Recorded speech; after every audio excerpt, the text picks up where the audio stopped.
You ever look at the news and just get this feeling of déjà vu? Like, how are we seeing the same massive institutional failures happen over and over and over again? Well, we're going to dive into a paper that offers a pretty radical new way of looking at this exact problem. I mean, you see it all the time, right?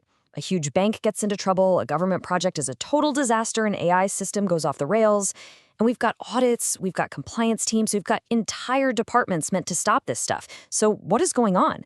Why does it keep happening? And, our knee-jerk reaction is almost always the same. We find someone to blame. The greedy CEO, the incompetent manager, the unethical employee. We blame bad judgment. But what if those aren't the cause?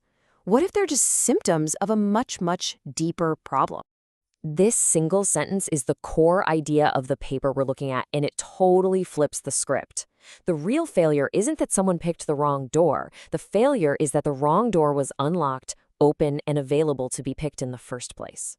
Okay, so to really unpack that idea, we first have to look at a fundamental issue with how we even think about governance. And it all comes down to timing. Right now, our systems are almost entirely focused on what's called post-hoc legitimacy. It's a fancy term for after the fact. We wait for the decision to be made, for the money to be spent, for the damage to be done, and then we come in with our audits and our reviews to see what went wrong. The opposite of that is ex ante, which means dealing with it before a choice is even on the table.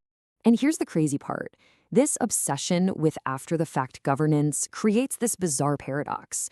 We keep adding more and more layers of review, more paperwork, more meetings, but trust in our institutions just keeps going down because the big failures don't stop. All that effort isn't actually making things better. So if more oversight isn't the answer, where's the real problem hiding? Well, the argument here is that the flaw is right there in front of us. It's not in the choice someone made, it's in the menu of options they were given. Think about it. After a disaster, what's the first thing we do? We form a committee, and that committee asks, was this choice defensible under the circumstances? But that's the wrong question.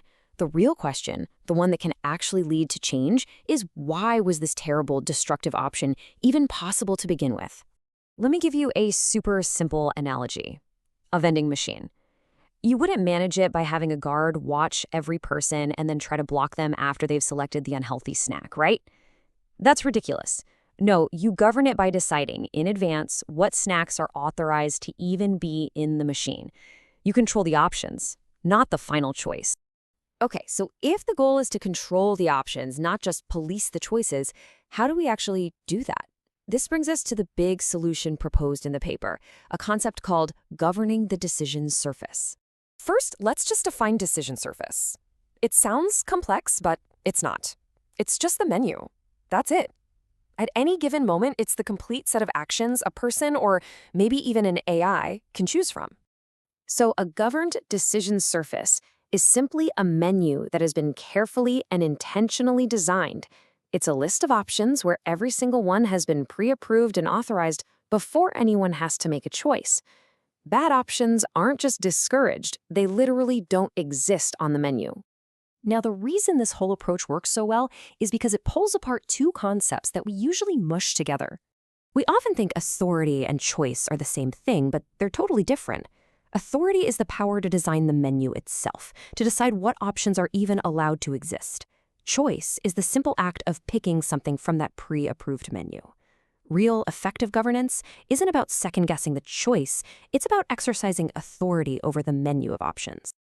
And here's the beautiful result of separating these two things. You can safely delegate. You can empower your teams, your managers, your algorithms to act quickly and make decisions because you have complete confidence that they can only pick from safe, pre-vetted options. You get speed and autonomy without losing control or alignment. Okay, this all sounds pretty good in theory, right? But what does it actually look like when you apply it in the real world? Let's run through a couple of quick examples. Let's take a corporate board of directors. A lot of the time, their role is to just approve or reject big strategic plans that management brings to them. That's reviewing the menu. A much more powerful role is for the board to define the fundamental principles and boundaries of legitimate strategy in the first place. They shouldn't just review the menu. They should be writing the recipe book that all menus must come from. Now think about AI. This idea is a total game changer here. Most of what we call AI safety today is about building filters and fences around the AI's output, trying to catch harmful stuff after it's been generated. This new approach says, no, forget the fences. The real work is in designing a smaller, fundamentally safer playground for the AI to operate in from the very start. And that's the key difference we need to hammer home. This isn't just a fancy new word for filtering. Filtering is reactive. It flags something that's already been proposed for review. Governing is proactive.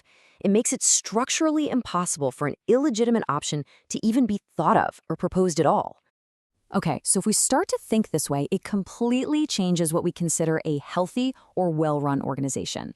We have this tendency to look at an organization with a huge compliance department and thick binders full of audit reports and think, wow, they must really have their act together. We see all that activity as a sign of good governance. But what if we've got it completely backward? What if that mountain of paperwork and all those review meetings aren't a sign of health at all?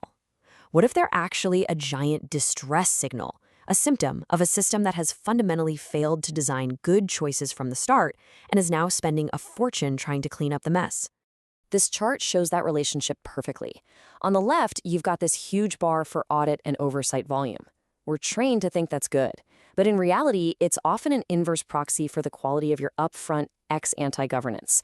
The more cleanup you have to do after the fact, the worse your system was at setting up good, safe options in the first place. And that brings us to the final, and I think most powerful takeaway. It's a question you can apply to your own life, your own company, your community. The next time you see a failure, try to look past the person who made the final call.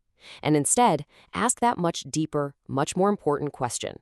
In this situation, what choices should never have been an option in the first place?